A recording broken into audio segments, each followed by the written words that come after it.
Well, hi everyone, this is Bob the Science Guy, and today I want to talk about one of my favorite periods in history, and that is the Islamic Golden Age.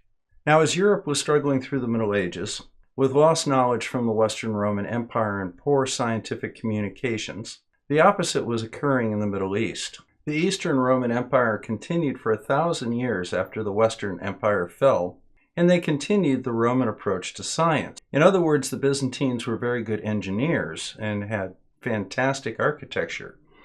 But like the Romans, they were more into the practical aspect. They weren't the thoughtful observers that the ancient Greeks were that did science simply for the sake of science. But there was another culture in the Eastern world that took the opposite approach, and that was the Golden Age of Islam. The Golden Age of Islam was responsible for devices like this. This is an astrolabe or an astrolabe, and it is used for astronomical observations, for survey, and for a variety of other options, even timekeeping. So let's take a moment and talk about Islam in the Middle Ages. Now, every society has its share of what they call polymaths, people that are extremely skilled in a variety of academic disciplines. But in order for a society to succeed scientifically, it has to have certain characteristics. It has to be wealthy enough to be able to afford to employ people basically to think. It has to have an educational system.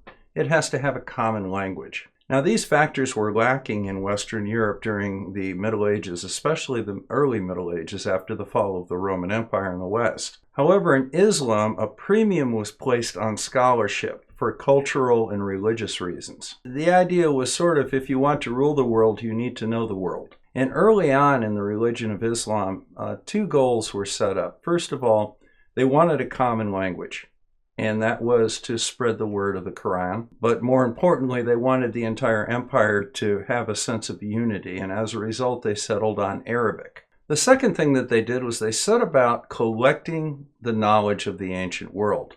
They would get Greek texts and Roman texts and Indian and Chinese material and translate them into Arabic and collect them in great libraries. And to do this, they sent on emissaries to get them. The other thing is they also talked to travelers that came to their lands. So, for example, if you brought a scientific book that they did not have, they would pay you the weight of that book in gold.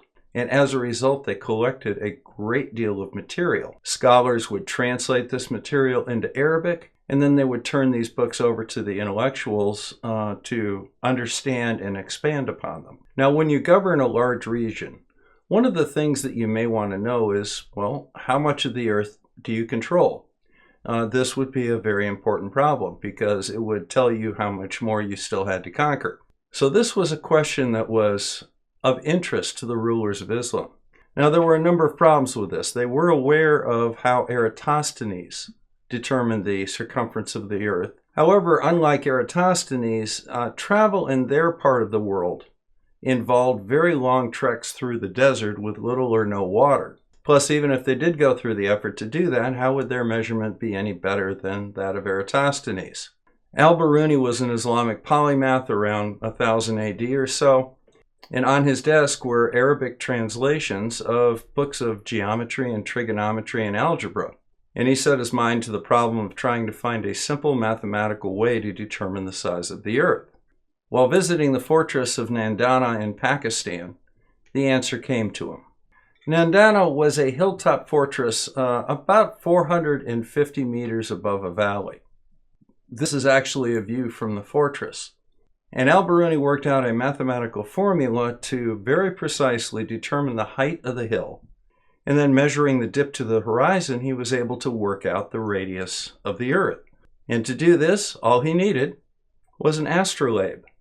Now, the mathematics of finding the mountain height and looking for the radius of the earth by measuring the dip to the horizon are very elegant, and I've got a couple of videos on them.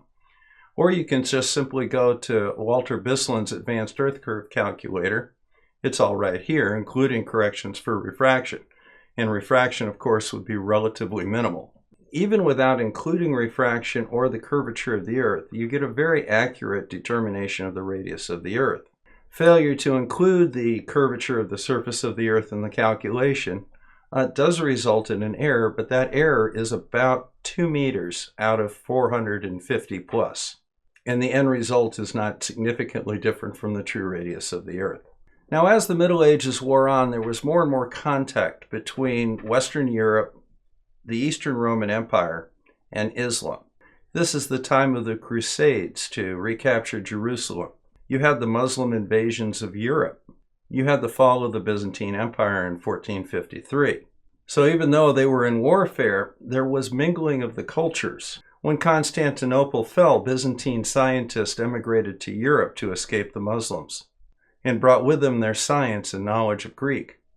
By 1200 AD, the works of Aristotle and some of the earlier Greek masters had been retranslated into Latin, both through the efforts of scholars in Europe, especially in Ireland, and through the introduction of Arabic to Latin translations of the ancient works. Now, the next period of history that I want to talk about is going to be the Renaissance and Enlightenment. But one of the first issues that we have to address is the Protestant Reformation. This is a time of conflict between Protestant and Catholic. This is the time of the 30-Year War and the Peace of Westphalia.